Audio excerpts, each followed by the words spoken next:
we remain steadfast in our commitment in delivering local news that matters. Stories that inspire.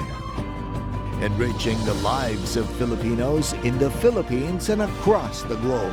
This is your GMA Regional TV. Buong puso para sa Pilipino.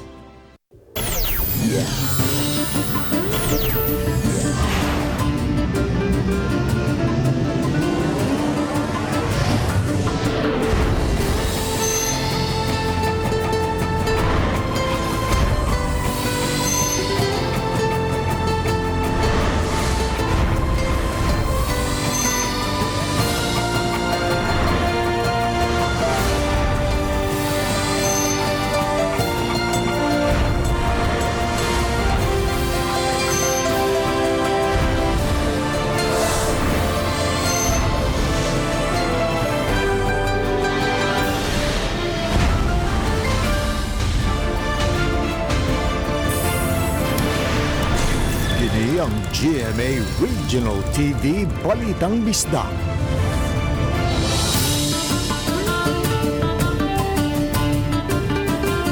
Mayong hapon, kini ang inyong GMA Regional TV Balitang Bisdak, ang bugtong kasaligan, kasandigan o kadangpan sa mga Bisaya. Ako si Alan Domingo. Nga maghatod sa labing dako og mga nagunang balita nga mahinungdanon sa Central ug Eastern Visayas. Live din sa GMA Complex sa Dakbayan sa Sugbo. Ako si Cecil Kibod Castro.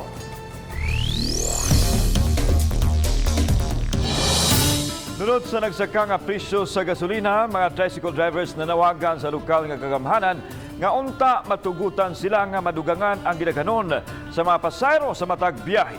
Apan ang maong panawagan di pa matuman. Sanglit ana apa sa Alert Level 2 ang Dakbayan sa Lapu-Lapu. Siluan mayroon din sa report.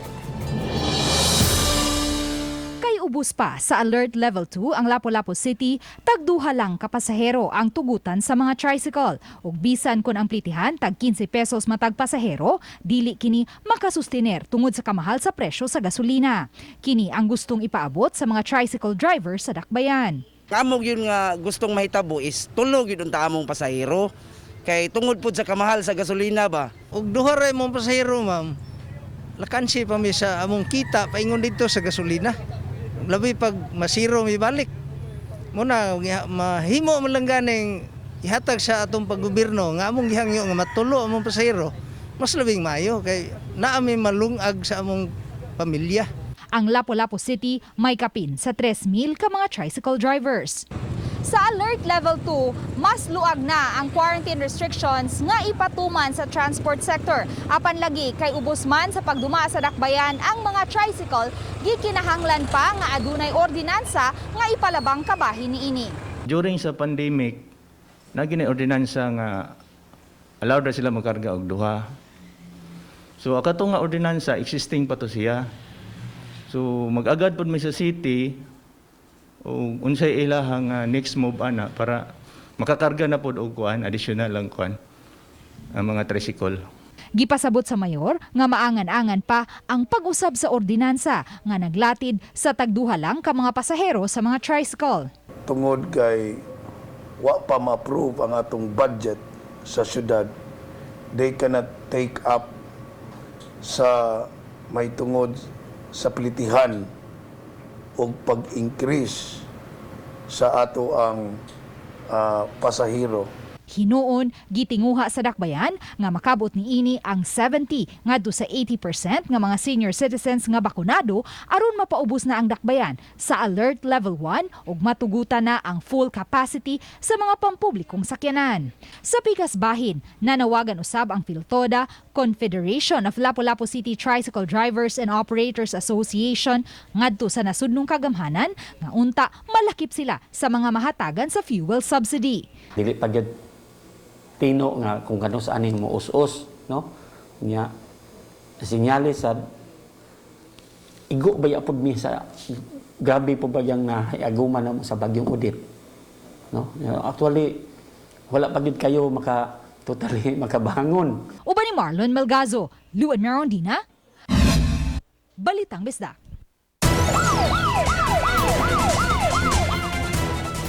Lalaking nangangkong usa ka pastor sa simbahan nadakpan sa kapulisan. Human nakuha og kapin sa 2 ka kilong shabu nga nagkandidad og 14.1 million pesos. Kiniatol sa gipahigayong drug operation sa masakop sa RPDEU dito sa barangay Dulho, Fatima, Dakbayan sa Sugbo. Nakuha ang ebidensya gikan sa dinakpan ang mga dagkong pakete nga dunay sulod nga crystalline substance. Sa pikas bahin, padayon usab ang monitoring sa Cebu City Police Office sa illegal drug trade sulod sa syudad sa Sugbo. Matod ni Police Lieutenant Colonel Maria Teresa Makatangay, Information Officer sa CCPO nga aduna pagyapoy mga taong nanginabuhi sa illegal drugs apan dili pagyahapon maisip nga naghitak ang druga sa Cebu City. Lakip sa gisundan nila karon kung asa nagikan ang supply sa shabu. Nagi mga tao nung nagpangita pa. That's why we're strengthening our coordination with the barangay, tapping our local government units.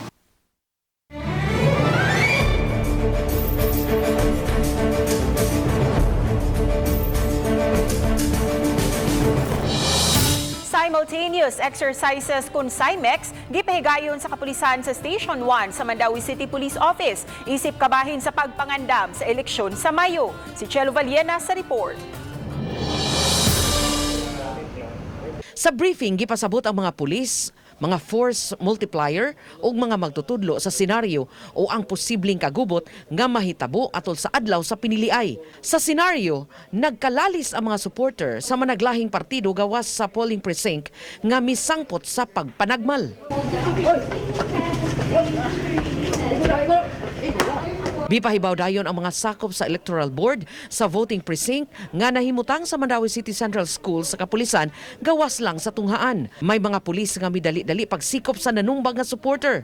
Samtang ang ubang pulis miatiman sa mga naangol. Miabot ang ambulansya nga mo'y gada sa mga naangol ngadto sa ospital. Mao magunin siya ang pinakadako sa mga number of polling precincts of number of registered voters.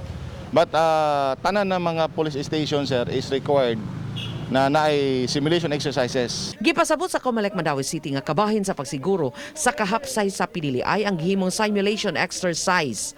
Gipasabot usab ni Evelyn Cueva, election assistant, nga ang kapulisan anaa lang sa gawa sa voting place ug maghuwat lang nga ipatawag sa Electoral Board kung adunay mahitamong kasamok sa polling precinct. Pero observation raman sad nang amo kung unsay scenario between sa polling place, between the supporters and the both parties. Uban ni Godfrey Rilien, Chelo Valiena, Balitang Bista. Gawa sa istriktong pagpatuman sa health protocol, usa sa mga tunghaan sa Talisay City nga mopahigayon sa limited face-to-face classes nilusad-usab og ID and tagging security system. Ang detalye sa live report ni Femari Dumabok. Fem.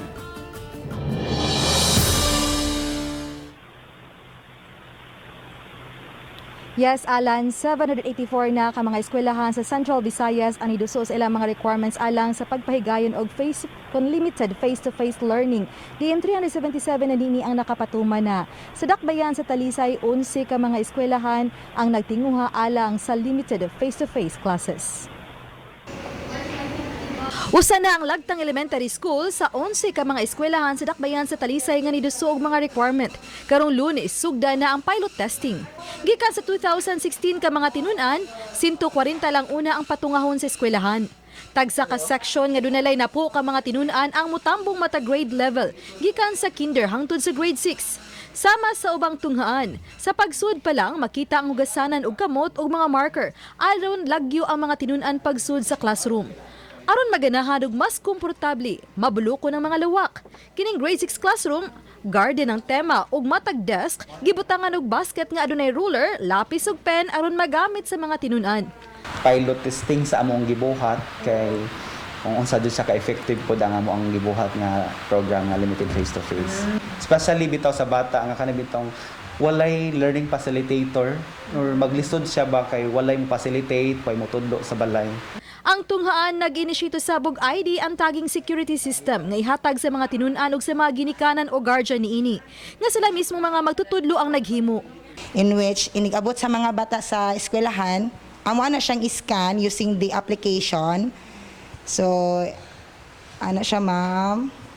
And then automatic nga after sa pag-scan, nada yun siya text message nga nag-ingon nga your student Israel is at class session 1 grade 2 bakalso ang time at Lagtang Elementary School. Yung paggamit sa QR code sa ato ang mga bata, ma'am, para purpose pa dani ang safety sa bata during sa pag-claim diri sa eskwelahan, and then kaning ang nakanindot ani niya kay katong i-scan nya mo notify na pud siya kung nana diri sulod sa classroom ang bata.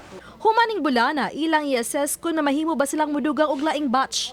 Sa 32 ka mga classroom, unom ni ini ang ayuhonon, human naguba sa bagyong Odette, ug pitura ang gamiton alang sa face-to-face learning. Si DepEd 7 Regional Director Dr. Salustiano Jimenez miingon nga 15 to 20% na sa mga tungaan sa tibok Central Visayas ang nakapaygayon na sa limited face-to-face classes. Alan giklaro ni Jimenez nga sa 377 ka mga eskwelahan nga nakapatumay na sa limited face-to-face learning, ag naggilangkuban kini sa mga pribado o pampublikong tunghaan gikan sa elementary hangtod na sa high school. Alan? Femery Tumabo. Mga kapuso, ang GMA Network may padayag og hilabihan nga kasubo sa pagtaliwan sa atong beloved kapuso nga si Pablito Super Bob G. Nalzaro sa edad nga 58 anyos. Si Nalzaro usa sa mga anchor sa GMA Regional TV Balitang Bisdak. Nagserbisyo usab siya sa Radio GMA isip station manager ug sa matag adlaw nga commentary program sa DYSS Super Radio. Si Bobby usa ka loyal kapuso. Ang iyang dedikasyon sa industriya magsilbing inspirasyon kanatong tanan. Atong iampo ang iyang kapahulayang dayon.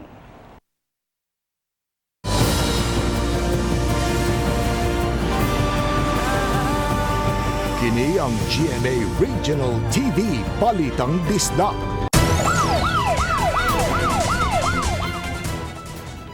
Usa ka lulo ang nakabsan sa kinabuhi human nabitik sa pisi siyang binuhing baboy sa Purok Tambis, Barangay Pakulob, lungsod sa Tumanhog. Ang biktima mao si Inocencio Montemayor Sacan, 86 anyos, ug lumulupyo sa nasong dapit. Sumapang nagkuha sa tiguang ang baboy nga gihigot sa punuan sa kahoy aron ipasud unta sa tangkal apan nagkisik-kisik kini. Hinungdan nga nabitik siya ug napantok ang iyang ulo sa kahoy nga adunay lansang nga misangpot sa iyahang kamatayon. Usa ka lalaking nalambigit sa illegal nga drogas gipusil sa mga sospek nga nagsakay og SUV sa Barangay Kugon Ramos ning Dakbayan sa Sugbo. Ang biktima mao si John Ray Haka, 31 anyos, kinsan naluwas gikan sa tinong kamatayon humanada sa Tambalanan. Sa kasayuran nga nakuha sa mga investigador sa Station 2, samtang nagsakay og bisikleta ang biktima, kalit lang siyang gihunungan sa sospek nga nagsakay og SUV dayon pusil kaniya. Matod sa kapulisan nga aduna nay record ang biktima sa illegal nga drogas. Buhi ito siya, and we're happy about it because we will be able to extract information from him kung unsay mga napamatikdan atong higayon na nga nahitabo ang mao nga crimes. Balik 100% na ang operasyon sa Social Security System kung SSS sa Cebu City. Humanyo pa ubos sa Alert Level 1 ang Dakbayan sa Sugbo. Samtang ang mga biktima sa Bagyong Odette nga pwede na mo-avail sa calamity loan, mamahimo pang mo-file hangtod sa Abril 13. Ano ang report? Alas 6 sa buntag hangtod alas 6 sa gabi, Lunes hangtod Biyernes ang face-to-face service sa Social Security System sa Cebu City. Suma silang Assistant Branch Manager nga si Chrysolite Ardina gitumong kini aron ma-accommodate ang mga miyembro. Bisan og fully operational ang buhatan apan gipatuman gihapon ang minimum health protocols diin sitting capacity lang ang anaa sa sulod. Gi-ensure na mo nga na ay wearing sa mask. Unya mga bata dili na mo i-allow nga pasudlon. Unya situit na mo nga sitting capacity lang gid siya. Okay ra kay sir? Dali ra. Dali ra. Kumusta ang serbisyo sa SSS? Okay ra kayo sir. Nganong nakaingon tag okay? Tanan nga concerns nimo i-address nimo matubag ra sad nila. Kung adunay natagbaw sa serbisyo, aduna usay nagbagotbot sa kalangan sa ilang nasinati. Apan ang opisyal sa SSS nangayo og pagsabot sa mga miyembro kay apektado ang ilang operasyon sa koneksyon sa internet. Hindi mo sila magkuwatog-tawag ko, mangitawag, di wala, uli na lang Dugay yun. Hindi na daw internet. Kay din na to kalikayan nga mag-offline kita, hinay ang dagan sa tuohang linya na agi mga cases nga nga dili gid biyan na sa muhang kontrol. Apan aduna gihapoy mga transaksyon nga mahimo na online sama sa pag-file og loan ug sa pag-release nini pinaagi sa bangko. So alang sa wa pa ma-enroll online, sama nako mo follow ta sa steps nga gihimo sa SSS. So mo ni step 1, mo enroll ta dira sa ilahang e-center. So kung di ta makahibaw, doon ay mga probing personnel nga mo assess sa magpa-enroll sa atuang sugdan. Samtang sa gusto ma-avail sa Audit Calamity Loan, mamahimo na kamong mo-file online hangtod sa Abril 13. Tugbang sa usa ka buwan nga sweldo ang mamahimong madawat sa mga miyembro. Kauban si Cleofer Lumayag, ako si Alan Domingo. Balitang Bisdak.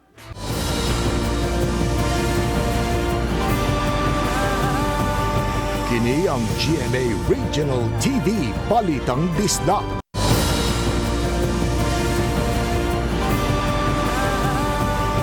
Kini ang GMA Regional TV Balitang Bisdak.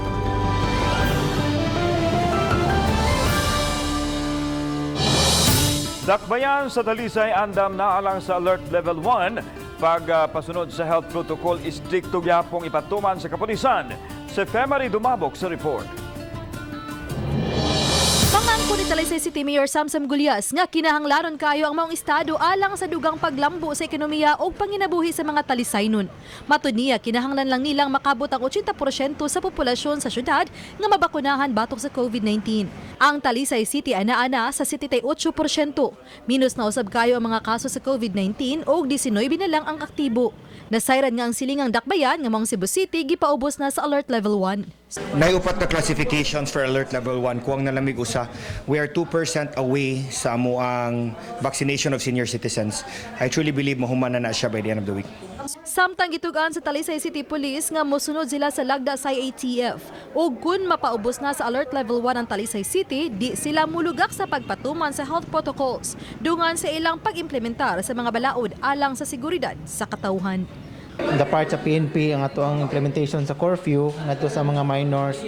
Yun man ni atong pahugtan pa ang coordination nato sa mga bars and restaurants, and we have scheduled a meeting with them para ma-emphasize kung sa nilang guidelines. Uba ni Jun Solon, ako si Femari Dumabok.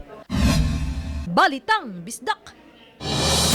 May mga ginikanan gihapon sa mga tinunan sa grade 5 nga nabalaka aron ang ilang mga anak makasalmot sa face-to-face classes sa Mandawi City Central School. Si Chelo Valiana sa report.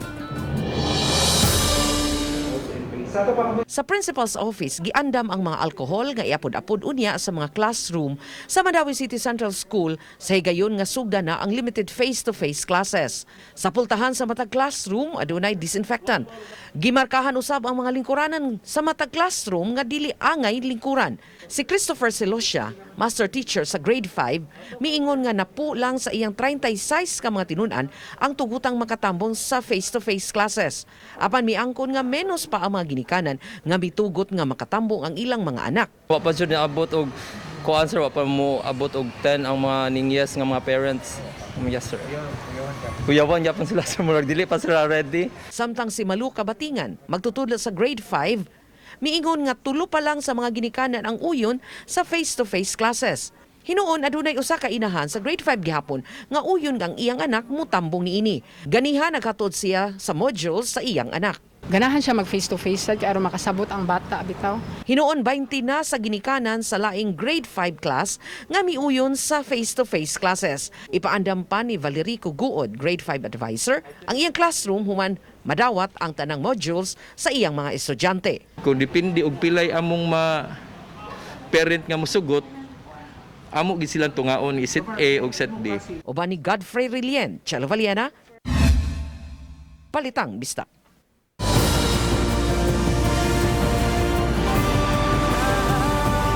Kini Kini ang GMA Regional TV Balitang Bisdak. Sa atong silingang rehiyon dito sa Eastern Samar, patay ang magtiayong gitumbok nga mga NPA leaders nga silang Amado Adilantar alias Butil ug Maria Nori Adilantar alias Sidang. Kiniadto sa Encuentro tali sa kapulisan sa Barangay Alejandria, lungsod Sihabong, Samar. Sa base sa Police Provincial Office sa Samar nga nagpahigayon sila og operation, human madawat ang report gikan sa nagpakabanang residente nga dunay unom kawa mailhing mga tao sa ilang barangay. Dugang sa Police Operating Team, yunan sila sa ilang pag-abot sa lugar nga resulta sa pinusilay. Dead on arrival sa Samar Provincial Hospital ang magtiayong Adilantar, samtang wise samad or sometimes habig sa kapulisan.